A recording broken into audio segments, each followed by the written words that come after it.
नमस्कार, आप देख रहे हैं वाडला एक्सप्रेस। मैं हूं दीपक बौद्ध। 2023 जैसे ही नज़दीक चल रही है, चुनावी टाइम है और 2023 के नवंबर-दिसंबर के महीने में चुनाव होने जा रहे हैं मध्य प्रदेश में।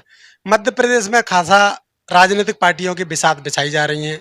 आपको बता दें कि जिस प्रकार से चाहे भारतीय जनता पार्टी रविदास यात्रा के सहारे दलित वोट को खींचने की कोशिश में है, वहीं अगर कांग्रेस की बात करें तो वो संविधान के सहारे दलित वोट में सेंध लगाना चाहती है। भाई बहुजन समाज पार्टी का जो परंपरागत वोट है उस पर क्या असर डाल पाएंगे ये लोग? हमारे साथ जुड़े हैं आज बहुजन समाज पार्टी के प्रभारी मुकेश अहरवार जी। सर, स्वागत है आपका।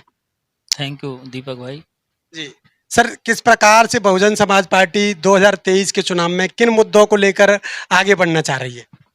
बहुजन समाज पार्टी आदरणीय बहन जी, जो उत्तर प्रदेश में सरकार आदरणीय बहन जी के नेतृत्व में बनी बहुजन समाज पार्टी की, तो जो कानून व्यवस्था है, विकास के कार्य हैं, लॉ एंड ऑर्डर है, उसके तहत और बहुजन समाज पार्टी तो सामाजिक परिवर्तन, आर्थिक मुक्ति ही बहुजन समाज पार्टी का एजेंडा है। और इस एजेंडे को पूरा करने में तो जो इधर मध्य प्रदेश के अंदर जो अन्य अत्याचार हो रहे हैं, जो भ्रष्टाचार हो रहे हैं, इसको बहुजन समाज पार्टी उजागर करेगी। और उजागर ही नहीं करेगी, लोगों को ये भी बताएगी कि इसका अंत कैसे होगा, इससे मुक्ति कैसे मिलेगी। ये बहुजन समाज पार्टी की सरकार बनने पर ही इन सारी चीज़ों से मुक्ति मिलेगी। रविदास यात्रा का जो बीजेपी निकाल रही है उसका खास राज क्या हो सकता है? उसका तो खास राज एक ही है कि वो सिर्फ बहुजन समाज के लोगों को, उनके महापुरुषों को दिखाकर उनका वोट लेना चाहती, बस एक ही मकसद है उसका। तो जिस प्रकार से कांग्रेस संविधान बचाओ यात्रा या पूरे भारत में लगी हुई है कि हमें संविधान बचाना है, क्या कहेंगे? संविधान तो कांग्रेस ने ही खतरे में डाला। सबसे ज़्यादा तो सरकार कांग्रेस की चली। 75 साल की आज़ादी में सबसे ज़्यादा कांग्रेस ने सरकार चलाई। तो जो भी आज हालात हैं उसकी जिम्मेवार तो कांग्रेस है। और भारतीय जनता पार्टी सत्यानाश करना चाहती है, लेकिन शुरुआत कांग्रेस से ही करती है।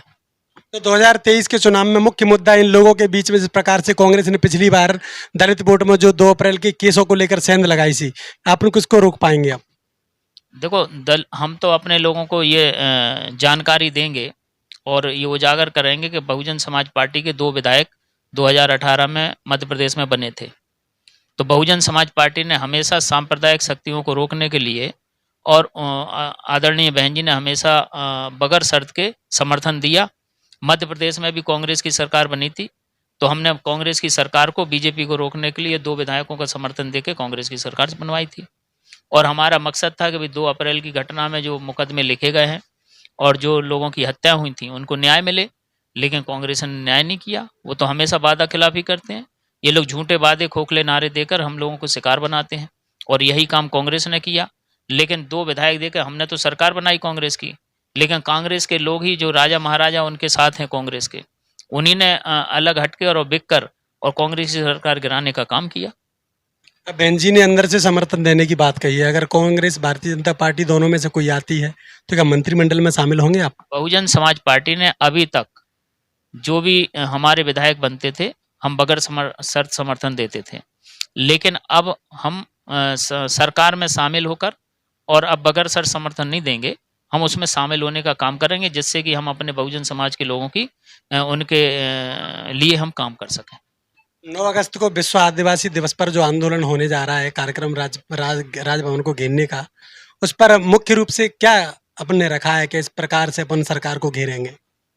उसमें जो मध्य प्रदेश में हो रहे अन्य अत्याचार, भ्रष्टाचार, उसको हमारा उजागर करने का काम है कि जिस तरह से बीजेपी और कांग्रेस के लोगों ने हमारे लोगों को गुमराह करके और अन्य अत्याचार जिस तरह से हो रहा है और पूरे प्रदेश में हो रहा है। बीजेपी कांग्रेस सिर्फ वोट की राजनीति कर रही है। कोई लाडली बहना योजना चला के 1000 देने की बात कर रही है, तो कांग्रेस 1500 देने की बात कर रही है।